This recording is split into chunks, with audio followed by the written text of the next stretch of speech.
Bienvenidos. Esto es...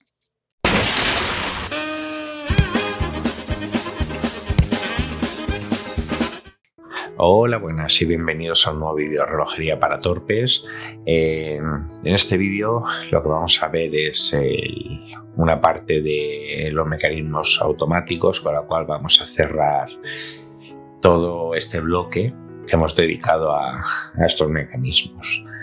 Este vídeo va a ir sobre lo que es la limitación de la carga automática, que va intrínsecamente relacionada con la carga automática del reloj. Porque si vamos a lo que es el principio de funcionamiento, la carga del reloj automático se realiza permanentemente. O sea, mientras está en movimiento, el reloj está cargando por la acción de la masa oscilante. Cuando el muelle real está completamente armado, hay que limitar la sobretensión para evitar que se rompa. Porque llega un límite que ya está enrollado todo el muelle real y hay que evitar que esa sobretensión rompa el muelle. Los desplazamientos de la masa oscilante no deben tener efecto en el muelle real cuando alcanza la tensión máxima. O sea, la masa real debe estar actuando y cargando, armando lo que es el muelle hasta que está en su tensión máxima de armado. Entonces, de alguna manera debemos hacer que esas oscilaciones de la masa oscilante y de todo el mecanismo de carga automática dejen de tener efecto sobre el muelle real. Si esto no fuera así, que siguiera funcionando teniendo efecto la carga automática sobre el muelle real, lo que ocurriría es que llegaría un momento, si el muelle estuviera sujeto a la pared del barrilete, que la masa oscilante, o sea, también lo podemos llamar el volante del mecanismo, rebotaría. O sea, intentaría cargar, pero al no poder cargar, rebotaría, ¿no? Entonces, lo que podría pasar es que todo el mecanismo, todo el rodaje de la carga automática podría sufrir daños. Para evitar esto, lo que hacemos es que al muelle real se le dispone una brida deslizante que funciona a modo de válvula, ¿no? Cuando el armado alcanza su valor máximo, el muelle se desliza a una distancia determinada, digamos que resbala sobre la pared del tambor del barrilete, y este deslizamiento ha de ser lo suficientemente corto y lo más corto posible para que la carga de energía sea siempre la máxima posible. Esto es, digamos que haciendo una similitud, debe aliviar esa sobretensión, pero lo justo para que perdamos muy poca carga. En estos casos, quien lo haya visto lo sabrá, pero quien no, el tambor del barrilete de un reloj automático no tiene pestañas en la pared interior. O sea, no tiene ningún rebaje, ninguna pestaña donde se pueda anclar el muelle real. Esta es lisa o presenta una especie de mosquecitas, ¿no?, que sirven para limitar el desplazamiento de la brida en los momentos de sobretensión del muelle real. Esto es que el muelle resbala y topa con estas mosquecitas, ¿no?, con estos rebajes, y entonces la brida se encaja ahí y frena lo que es el deslizamiento. Aparte, para lubricar esta clase de barriletes se utiliza una grasa solamente en la pared, como lo habréis podido ver quien sigue el canal en algunos vídeos, que esta grasa permite el deslizamiento, pero a la vez actúa como freno. O sea, permite el deslizamiento, pero controlado. Tiene una cierta capacidad de frenado para que la brida deslizante no deslice más rápido de lo que debiera, por decirlo de alguna manera. El extremo del muelle se detiene sucesivamente en cada muestra, como he explicado. Por lo general suelen ser 8 y deben ser de dimensiones reducidas para no debilitar el tambor. O sea, la pared del tambor ya de por sí es fina, o sea, no podemos debilitarla todavía más, porque si no, lo que podríamos hacer es que se rompiera y se abriera la pared del tambor. Aproximadamente suelen tener como 1 milímetro de anchura y unas 5 centésimas de milímetro de profundidad. O sea, estamos hablando de unas muescas mínimas, lo suficiente para eso, para que encaje la brida deslizante. La brida deslizante solidaria o muelle de frenado del muelle real habitualmente suele ir o soldada o remachada, pero habitualmente hoy día suele ir más bien soldada. En el interior de esta última espira, o sea, va soldada en la parte final, como es evidente, ¿no? Entonces, ¿qué es lo que tenemos aquí? Que esta brida ejerce una presión contra la pared del barrilete de manera que la mantiene contra la pared interior del tambor del barrilete. O sea, esta brida lo que hace es presionar. A ver si lo visualizáis. Esta brida va de la cara interior del barrilete y exterior al muelle real. Entonces, el final del muelle real, digamos que ejerce una presión sobre esta brida que se pega a las paredes del barrilete, y esta es la que va a actuar de freno. Existe otro tipo de brida deslizante independiente del muelle del barrilete. Esta brida se desliza directamente en el interior del tambor bajo efecto de la tracción aplicada a un gancho. Digamos que esta brida lo que hace es actúa igual que la otra, pero no es solidaria al muelle real, sino que el muelle real tiene una especie de gancho que cuando resbala, si no está acoplado, resbala, intenta, digamos, descensarse el muelle, y lo que hace es que este gancho encaja sobre la brida deslizante y la bloquea. Y entonces ya empujaría el muelle a la brida. La brida es lo suficientemente fuerte como para retener este deslizamiento del muelle. Habitualmente la longitud de la brida deslizante es aproximadamente un 10% menor que la circunferencia interior del barrilete. O sea, 2 πr sería la longitud de la circunferencia interior del barrilete, pues la brida sería un 10% menos. O sea, en teoría sería 0,9 2 πr. Y pasamos a ver sobre un gráfico lo que es el diagrama del muelle real de un reloj automático, ¿no? En estos tipos de diagramas nos permite visualizar y medir la sobretensión provocada por un armado excesivo del muelle real, así como el efecto de la brida deslizante, ¿no? En un muelle real completamente armado, como ya hemos visto anteriormente, tenemos un momento de fuerza máximo, que aquí lo representamos como M sub max, y en el momento de alcanzar la sobretensión se sobrepasa este momento máximo para alcanzar el momento de fuerza de deslizamiento, o sea, M sub des. Esto es, cuando armamos el muelle real, tanto sea vía remontuar o vía carga automática, el muelle real se va enrollando hasta que llega un momento que ya llega su momento de, nunca mejor dicho, y valga la redundancia, a su momento máximo. ¿Qué es lo que pasa?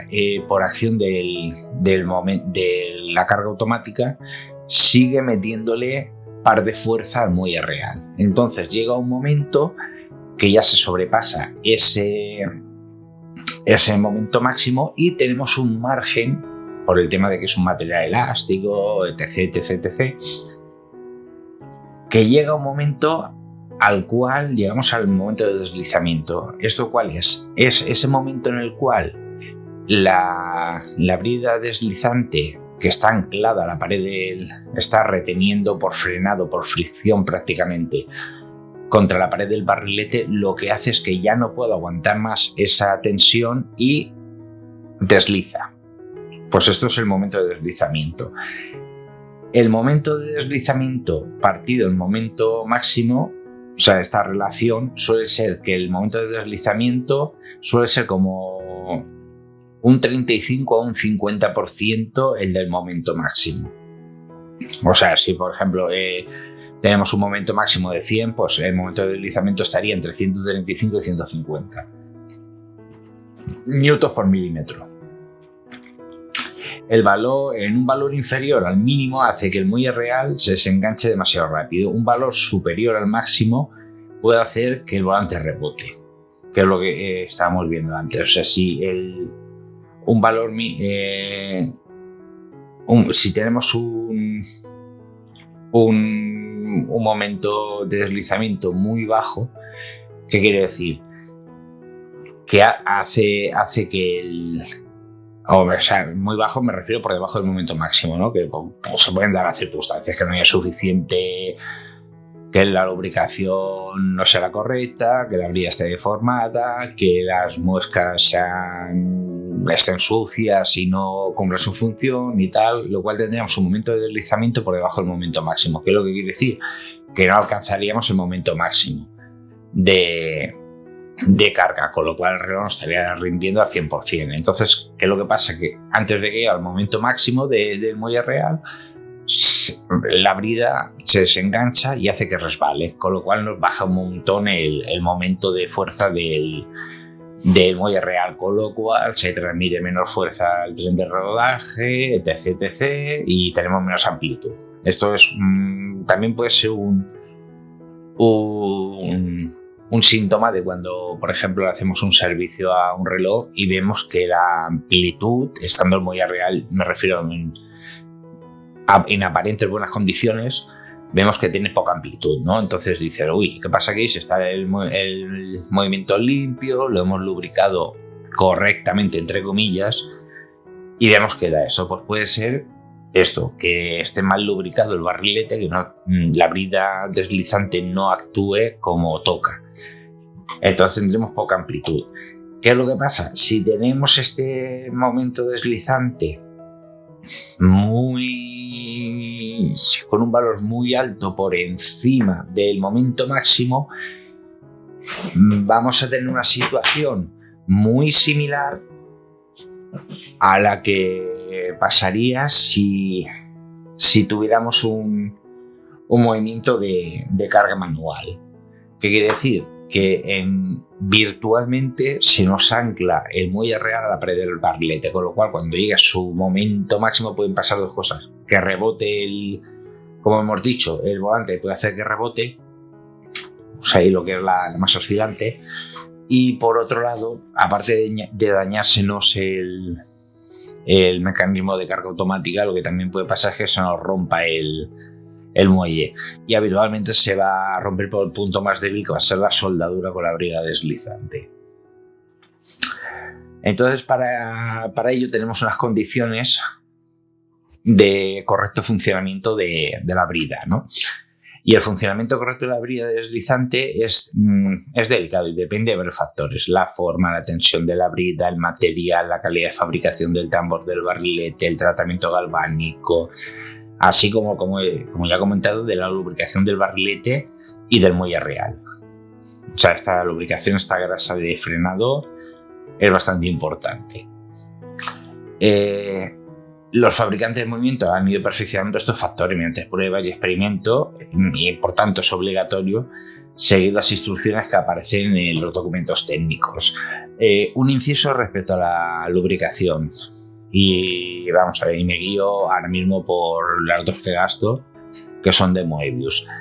Las grasas de frenado para los barriletes han llegado ya a un nivel tan especializado que os vais a encontrar con dos. Quien haya sido mirado por encima verá que hay dos tipos de grasas, ¿no? Son decir, grasa para barrilete, ¿no? Y es que hay grasas para barriletes que están hechos de aluminio, y hay otra grasa que está hecha para barriletes que están hechos de latón. ¿Qué es lo que pasa? Los barriletes de latón suelen tener mayor coeficiente de deslizamiento que los de aluminio con respecto al acero del cual está hecho el muelle real. Entonces, las grasas destinadas a los barriletes de latón suele tener mayor capacidad de frenado que los de aluminio. Lo digo porque si, por ejemplo, utilizáis una grasa destinada a barriletes de aluminio, los de latón, vais a tener el problema de que el momento de deslizamiento va a ser demasiado bajo. Y por el contrario, si utilizáis una de grasa especializada de latón en un barrilete de aluminio, vais a tener el momento de deslizamiento muy alto. Y esto lo vais a notar, esto se nota enseguida. Sobre todo cuando tenéis el mecanismo limpio y ya habéis lubricado y le des cuerda con el remonte manual, veréis que sí, al principio va suave y llega un momento que ya le vas a dar cuerda y notas demasiada resistencia. Y esto suele ser por esto, porque digamos que en teoría no, en la práctica, si estuviera bien lubricado, llegará un momento que tú notarías la misma fuerza en la corona, la misma resistencia en la corona, y tú le das cuerda y vas cargando, y si tienes el oído un poco fino, habitualmente notas y escuchas como un pequeño como chasquidito, ¿no? Y esto es que ha saltado la brida deslizante y se ha desplazado en el muelle real. Si tenemos demasiado frenado, lo que veremos es que cada vez tiene más resistencia, incluso llega a costar darle cuerda. Y esto es porque estamos frenando demasiado la brida o no está funcionando correctamente. Entonces, no suele pasar nada, pero puede llegar a pasar de que parte el muelle. Con lo cual, mi consejo es, si se nota demasiado esto, aunque sé que es un fastidio y hay movimientos en los que sí que se puede, por ejemplo, un ETA en teoría sí que se podría hacer sin llegar a desmontar todo, es desmontar el puente del barrilete, sacar el barrilete, volver a limpiar el barrilete y volver a lubricar muelle y el árbol y pared del barrilete correctamente, porque seguramente o una de dos, o hemos utilizado la grasa que no toca o nos hemos pasado con la lubricación.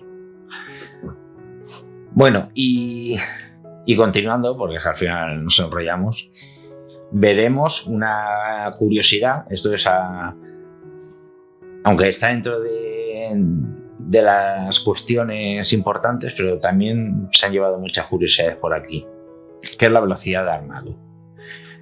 Se han hecho diversos estudios prácticos que han demostrado que el reloj de carga automática llevado con regularidad, la reserva de marcha es superior al del reloj de carga manual, que se le da cuerda todos los días a la misma hora. Esto tiene su lógica.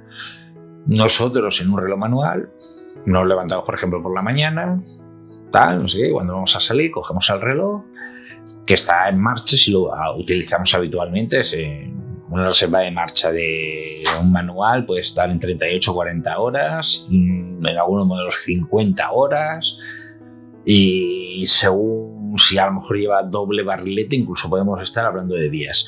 Pero bueno, aún así, nos levantamos y le damos cuerda por la mañana, pongamos a las 8 de la mañana, le damos cuerda al manual, lo damos a tope y llegamos a tope. ¿Qué es lo que pasa? Que habitualmente ese reloj hasta el día siguiente no se va a volver a rearmar el muelle, con lo cual desde las 8 de la mañana hasta las 8 de la mañana del día siguiente va a ir perdiendo carga, con lo cual va perdiendo momento y va perdiendo fuerza. Vale, en un reloj automático no le daremos cuerda, lo más seguro. Hay maniáticos que sí, otros por gusto, otros por inercia, pero bueno, ¿se le da cuerda o no se le da cuerda? Pero claro, al llevarlo todo el santo día el reloj y siempre estando cargando, digamos que siempre vamos a estar más cerca del momento máximo que en un reloj de carga manual. Sin embargo, la velocidad de armado varía según el temperamento, las ocupaciones, el estado de salud de quien lleva el reloj. Esta velocidad no es la misma si el reloj está en la muñeca de una persona poco activa o al contrario en la muñeca de una persona muy activa. Se distinguen así tres tipos de portador: débil, fuerte y medio. Esto se ve claramente, o sea, una persona que que, por ejemplo, gesticule mucho con las manos a la hora de hablar, pues esos movimientos de manos que pueden pasar desapercibidos, esos movimientos de manos están cargando el reloj. Al igual que una persona que esté trabajando en un escritorio, en una oficina, delante de un ordenador, no va a tener la misma carga, la misma capacidad de carga que, por ejemplo, un cartero o una cartera, ¿no? que está, o yo qué sé. También, por ejemplo, otro ejemplo muy, muy tonto. Una persona que esté en la caja de un supermercado, que esos movimientos de pasar los productos para arriba, para abajo y estar trabajando con las manos, eso le va a aportar un montón de carga al reloj. Se han realizado pruebas en portadores y aquí en el cuadrito de la derecha veréis que algunos ejemplos de velocidad de carga según la actividad. Y es interesante comprobar, como os he comentado ahora, como algunos gestos muy sencillos pueden tener una influencia enorme en la carga automática. Evidentemente, lo primero que dormir, casi nadie duerme con reloj, no debería dormir casi nadie con reloj por el tema de los movimientos involuntarios que podemos dañar el reloj. Un golpe contra el cabecero de la cama o al girarte lo puede dañar. Pero bueno, quien duerma, pues ahí esta velocidad de armado pues, se establece en 1,2. Después, por ejemplo, conducir coches es una actividad muy estática. Movemos las manos muy poco. Relativamente, ¿no? O sea, también no es lo mismo uno que esté viajando por la autopista que un repartidor en furgoneta que está moviendo constantemente el volante, ¿no? Caminar, pues establecería en 8. Desayunar, que nadie pensaría, oye, pues mira, desayunar, estás sentado ahí con el café, para aquí, para allá, tal, no te mueves mucho, pues carga incluso más que caminar. Realizar el aseo matinal, 19. Otro gesto que nadie diría, lavarse las manos. Por lavarse las manos con respecto a caminar, ahí ves la diferencia de 8 a 41. Vestirse, pues 63, incluso más que lavarse las manos. Porque te estás atando los cordones, poniendo los pantalones, cogiendo ropas, todo esto, ¿no? Y lo más curioso, incluso a mí me sorprendió, ponerse o quitarse un abrigo. 92/8. O sea, y aquí va el chiste, quien quiera cargar rápidamente un reloj, lo que tiene que hacer es ponerse y quitarse 20 o 30 veces un abrigo y va a ser una carga muy buena para el reloj. Pero claro, aquí nos encontramos de que esto han sido estudios y experimentos realizados con personas. ¿Qué es lo que pasa? Que aquí la dispersión de los datos puede ser muy grande porque estos experimentos dan más información sobre el portador que sobre el propio reloj, porque dependen más del portador del reloj que del reloj en sí. Entonces, además de estas pruebas, para que tengan valor tienen que realizarse en un grueso de población, una muestra que digamos sea representativa de lo que es la población, ¿no? Para extrapolar datos. Entonces, por lo cual, pues lo que tenemos que hacer es, para tener unos datos objetivos, nos tenemos que ir simplemente a un control mecánico. ¿Por qué? Porque así los ensayos se hacen siempre con parámetros controlados y bajo las mismas condiciones, que es como se hacen los ensayos en realidad. El aparato de control somete al reloj a condiciones de lo más parecidas posibles a los que experimentaría si lo llevase una persona, ¿no? Se intenta replicar esto, pero claro, de manera controlada y con constancia y con un control. Existen en el mercado varios tipos de aparatos que permiten controlar la eficacia de un mecanismo de remonte automático. Estos aparatos suelen estar impulsados por dos tipos de movimiento. Uno realiza un movimiento de rotación y otro planetario, que son las llamadas coloquialmente norias. O sea, una noria es un motor rotatorio que gira en círculos y lleva unos brazos, los cuales a su vez hacen un movimiento giratorio. Y esta rueda, a la vez que va girando, va moviendo los brazos, con lo cual digamos que realiza el reloj un movimiento planetario, que sería el que realiza al estar, digamos, en los brazos de la noria, y uno giratorio, que es el propio de cada brazo del aparato. Los diagramas que se acompañan abajo, que tenemos aquí, permiten determinar mediante los gráficos las velocidades de armado según el periodo de control del aparato o de su número de revoluciones y la reserva de marcha del reloj que se controla. Entonces podemos ver según la reserva en el eje de las X veríamos las revoluciones vueltas, o sea, según las vueltas que demos, y según las horas que tengamos el reloj en el aparato, cómo influye en la reserva de marcha en horas en el eje vertical. Entonces ahí podemos determinar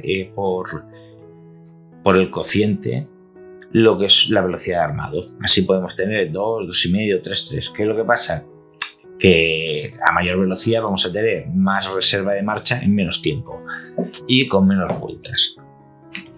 Pues nada, con este vídeo terminamos el bloque de mecanismos automáticos, y ya en el próximo bloque vamos a estar viendo otra, digamos, vamos a empezar ya con lo que son las complicaciones de los relojes, y vamos a empezar por el más simple, bueno, entre comillas, y el más habitual que nos podemos encontrar, que es el mecanismo de calendario.